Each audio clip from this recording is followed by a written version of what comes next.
Happy Friday and welcome to the recap. I forget, is this 49 or It 48? is. It is. Hey, Rick, it's 49, and we 49. are gradually moving to the anniversary, which will be happening in 2 weeks. It will be 1 year anniversary of Veeam Community Recap.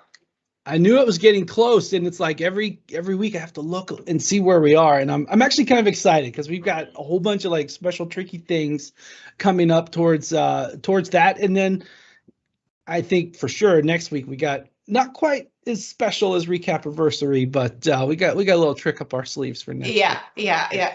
yeah. And Rick, how was your week? I know it's been crazy, Oh, intense, insightful, but I want you to share. How are you doing? I I don't know how to answer that question.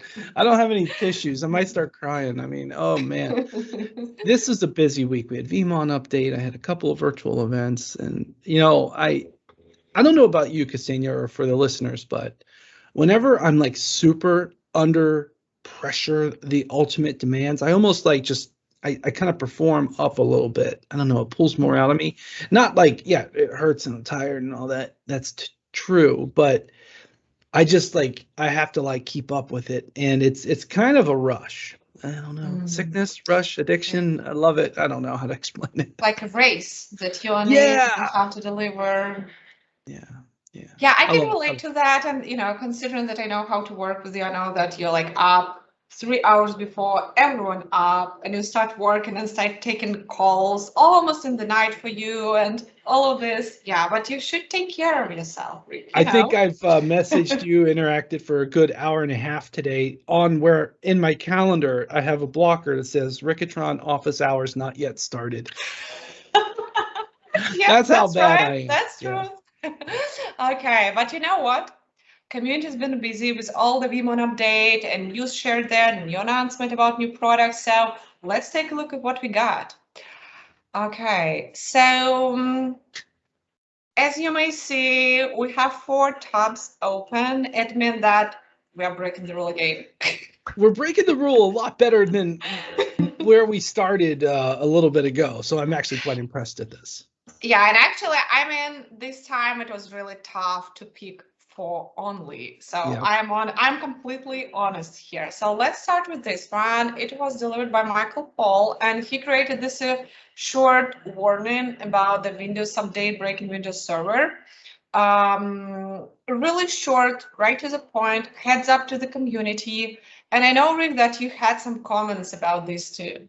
Yeah, and I dropped one at the very bottom here since we were talking, but and Michael's onto it with the sure backup. This is actually a great environment because this risk here with this driver potentially causing an issue only happens on virtual machines, which means if you're Mhm. backing them up with Veeam, you can go into the sure backup lab, the data lab, not just test that your will or will not have this problem, but you can also just go ahead and test the upgrade to the new operating system. Now, it sounds crazy, Ksenia, but I've used the data lab and it sounds crazy. Just mount the CD of Windows Server 2016 and upgrade. And you know what? It just worked. I was really Oh. shocked. I was really shocked. And you can test that in the data lab. Now, this is the type of thing practicing IT professionals, they will understand what I'm saying here. That's one of those Microsoft test questions. How do you upgrade to the newest Windows? You put the CD in or the ISO and you say upgrade. That's basically like the Microsoft answer. But I did it in the data lab, guys, and it just works. So it's something you might want to consider, especially if you get a trigger like this, is something to cause for action for sure. Yeah, yeah. Now that's interesting. And okay, I think we're ready to look into the second post. And this time it's Vinod42. He's back, and he's sharing his. He has this series. He's running this series which is called Quick Tip. You may see some of them on related topics. And now he's sharing the troubleshooting for error in the application during VM backup. I like that. So it's something that probably others can face as well, this error. And Vinode42 really did, solving this. Yeah, I tell you, sometimes I think Wolfgang, I think he uses me more than I do.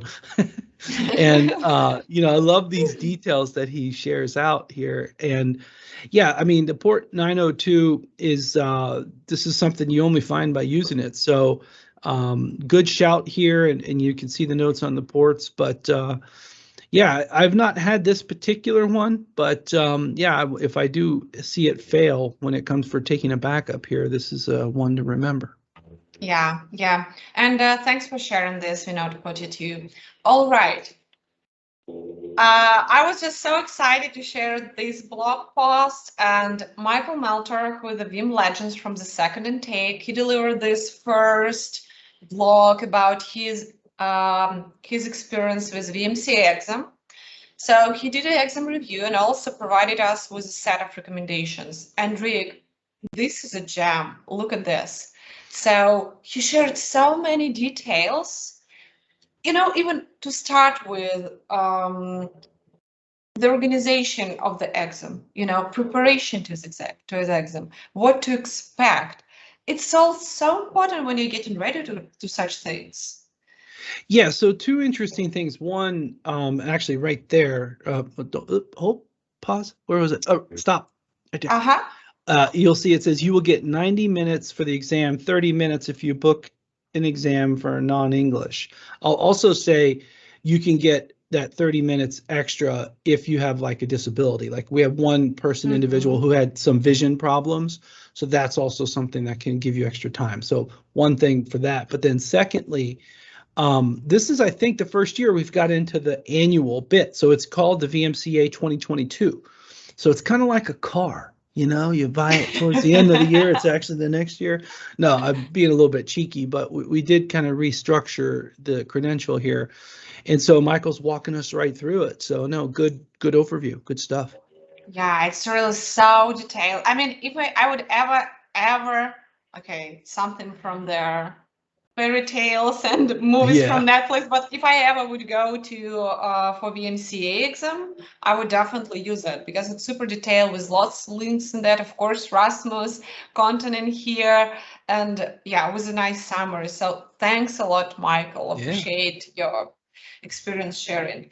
Okay. And last but not least, and I would say for me, this is the king of today's recap. I like it too. How Veeam can help with sysadmin tasks. That was delivered by Ragnar. And I don't know, I just love the way it's structured and the way he delivered this in a really easy way, easy explained, And he combined it, he put it with some sections like test updates, troubleshoot problems, migrate systems, how to get access to logs, to files, day-to-day things that probably, I would say that every system administrator can face. It's not something that, oh my God, that will never happen to me, but it's something that you work on a daily basis. This is gold. Oh, it is gold. And I'm, just keep scrolling down. Let's see what else. Oh, finding databases. That's actually a great one, actually. Keep going. Yeah. Yep. That's a good list. So I have one more to share, and I'm going to drop it in the comments here. You have to, please. Before I joined Veeam, actually, Veeam Backup and Replications file mover. So we used to call it Fast SCP, but now it's just built into Veeam Backup and Replication, built into Community Edition too. That is a very good data mover. I remember very clearly when I was at the previous job, I had these file shares with like millions of files, and many of them were very large. It was huge. I was basically using Fast SCP as a copy engine because Windows Explorer would just run out of memory. Terracopy couldn't do it. Nothing could move these files, but Fast SCP could. So, a file mover that you didn't know was as good as it really is. That's another one that I'll. So, no, good stuff. Thanks for sharing, Ragnar. Yeah, thanks for sharing. Thanks everyone who contributed this week. Again, as I mentioned before, it was really tough, and it's getting more and more tough to pick Always 3 and not to break the rule. But I love when we have such problems, right, Rick? What do you think? It's more a question of how bad will we break the rule. That's our goal every day, it seems. Yeah. All right. Thanks everyone for watching, and see you in community.